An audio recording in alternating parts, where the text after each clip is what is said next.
Hey everyone, today we're going to be revisiting the Jabra Elite 7 Pro. They've been out for just over a year now, and maybe you're deciding between the Elite 4 from Jabra, or you may have had the old pair, the 75T, which I still use today because they were ahead of their time. And I gotta say the Elite 7 Pro are also ahead of their time. They're still one of the best you can get at their price. Because these go on sale, the lowest I've seen them is $99 US. And at that price, the value you get is ridiculous. These buds have also been updated quite a bit since their release. So we're gonna cover everything today, but starting with how the buds fit. And I don't know what it is about Jabra earbuds, they just work for me really well. The 75T were one of the best overall fitting earbuds. They have the best security that I've ever tested, and the comfort is not the best because the 75T had a lot of suction and pressure in the ear canal, which I personally didn't mind. I use them when training. But the Elite 7 Pro here, Jabra fixed that problem. They still have a bit of suction and pressure, but nowhere near as much as a 75T. But this is basically the kind of bud I can chuck in my ears when training. Doesn't matter what I'm doing. Lying down for bench press and leaning over for rows are always an exercise where the buds start to move out of place. The 7 Pro staying completely fine. When running though, the only issue with having a bit of suction in the ear canal is that there is quite a bit of body-borne noise when running from the impact that you make on the ground. So this will affect the sound quality, especially bass heavy music. Basically for me, not a pair that I use when running. Now compared to the Elite 4, it's basically the exact same fit. And if you want to grab one of the active pairs, I've got the Elite 4 Active and the 7 Pro. The only difference is the coating on the outside, which at least for my ears, it doesn't do anything. It doesn't actually rest on your ear canal or anything like that. So no point getting the Active really depends on what the prices are at. I know the microphones are slightly different on the 7 Pro and the 7 Active, but all the pairs have an IP57 dust and waterproof rating. This is very rare. The 5 stands for dust proofing, so fine if you get sand and dust in it. The 7 is actually waterproof, so you could submerge the buds in water, preferably accidentally. You wouldn't want to go deep diving in these, but completely fine if you accidentally fall into a lake or something. I don't know what you're doing. Now, in terms of battery life, Jabra have industry-leading results here because with noise cancelling on, you're getting 8 hours from the earbuds and 30 hours in total with the case. Chuck the buds in the case for 5 minutes, you get an hour's playback. The case is compatible with wireless charging. Now, moving onto the case itself, Jabra has some of the best build quality, nice feeling plastic. It just feels nice to touch the case. It isn't the slimmest case though. This is what it looks like compared to the AirPods Pro case for a little bit of reference. Still pretty easily pocketable, and you just get one LED indicator on the front of the case so you know when to charge your case up. Now in terms of controls, really great stuff here from Jabra. You have control of everything, your play pause, your skip tracks, your noise cancelling on and off, as well as volume up and down. You also get some great customization in the app. You can customize everything except for the volume up and down control. So really nice freedom there. A couple of issues though is that since these use a physical button, which is great if that's what you're looking for, it does require a bit of a press into the ear canal to work properly. So an easy fix for me, instead of pressing just straight in, I kind of just push the earbud up slightly and then press so it doesn't ding into my ear canal, which was a little bit strange. The 75T button was actually a little bit easy to press. And these buds also have in-ear detection for auto pausing and playing your music when you take the buds out of your ears.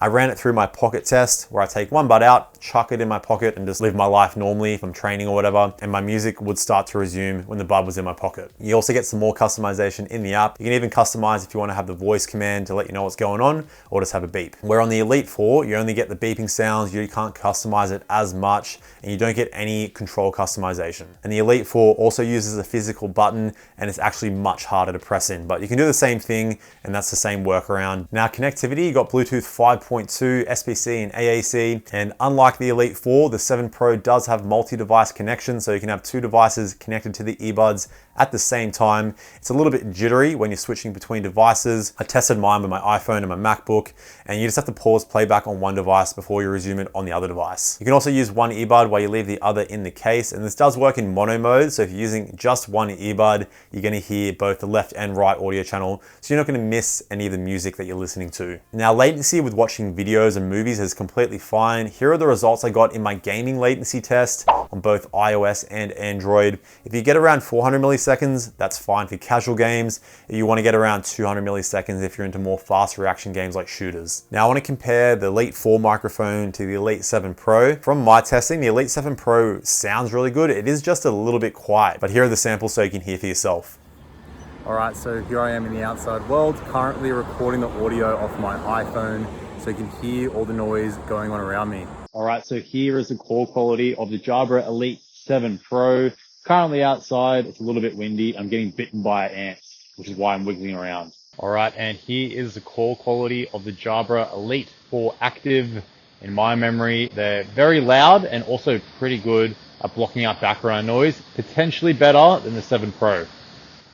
All right, before we talk about noise cancelling, if you're enjoying the picky style of review here, please subscribe if you haven't yet. It helps me out, helps the channel out. It's also gonna help you out if you like the video, and you'll be able to see more of my videos in the future. Now, how I test my noise cancelling, I chuck on my soundbar, I play simulation, plane, train, and cafe noise. I also test all my earbuds in my gym. And it's honestly not the best noise cancelling for a more modern earbud. It's actually very similar to the performance I got on my 75T, which didn't even originally have noise cancelling when they first came out. It came with an update, and they're also only just better than the Elite 4. So you can get much better noise cancelling today at a much cheaper price, but it's still pretty solid overall. You're gonna block out more consistent sounds quite well. It's just the more inconsistent sounds where it doesn't work as well. You do have some noise cancelling customization in the app. So you have this little slider kind of situation going on. You just play around with that and see what gives you the best noise cancelling result. I highly recommend you do that, because without that on, the noise cancelling wasn't that great. The Elite 4 also have the same thing. And the transparency mode is also very solid. I'm rating it an 8 out of 10, where you have a pair like the AirPods Pro 2. They're a solid 10 out of 10, so very easy to hear things. It's quite natural as well. And the Elite 4 transparency also just behind the quality of the 7 Pro. And you do have the option to customize the transparency strength in the app, same on the Elite 4. And I have to say the Jabra app is one of my favorite apps out there. The user interface is super friendly. It's very easy to know what you're doing, and you get tons of very small little customization options with nothing unnecessary in there as well. And with some of the best sound customization out there. But before we talk about the sound quality, we'll quickly touch up on volume. So if you're looking for loud level listening, these go incredibly loud, and they also don't distort at high volumes. This is the same on the Elite 4. Now the sound customization here is a pretty simple EQ on the 7 Pro. The Elite 4 also has the same EQ with the presets there, but I just found that the 7 Pro, you could kind of play around with that EQ and it would just tailor the sound a little bit more, where the Elite 4, you increase the bass and it'll kind of take away from the other frequencies, so you get a little bit more freedom with the 7 Pro. But what the Elite 4 doesn't have is the My Sound hearing test, and this is one of the best sound tests that I've ever done. A lot of earbuds have it, and I find that it doesn't change the sound, or it makes it sound really weird. And basically, you run through a quick hearing test, it'll make some beeping sounds in your left and right earbud, and this improved the sound quality to like my perfect taste, and it just increased the bass and the treble ever so slightly. It made the buds sound like 10% better. It's a small thing, but a 10% increase goes a long way. So now I'll talk about the sound with that customization on, and overall, this is one of the best bass boosted tunings out there while retaining a nice balance as well. Now, if you've tried or owned the 75T, sadly, you're not able to get to bass levels where the 75T went.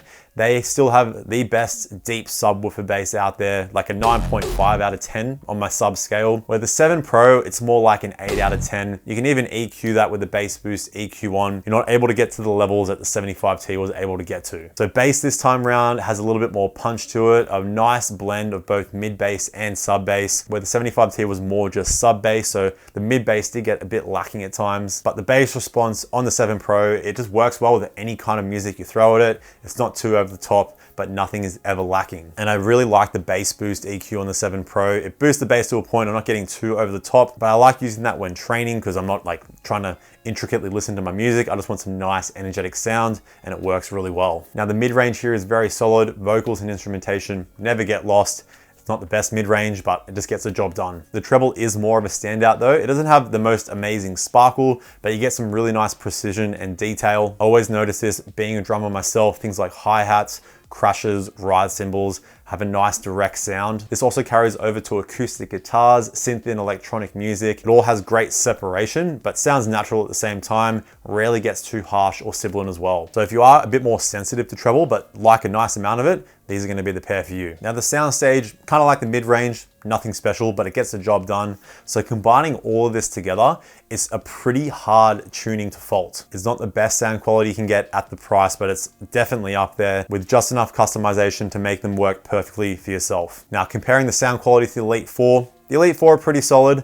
The 7 Pro Mainly the treble and the bass just sounds way better, plus the EQ customization. You have more freedom, the My Sound hearing test, plus you get the multi-device connection, the control customization. So keep that in mind if you're deciding between the Elite 4 and 7 Pro. But back to the 7 Pro, I gotta say these are 100% worth it today. The only real issue is the slightly subpar noise cancelling performance. But now you're probably thinking, how do they compare to other earbuds in the same price? Well, I compared, scored, and ranked them to 6 other earbuds in the video right here. So be sure to check that out. In the meantime, stay picky. I'll see you in the next video. Bye now.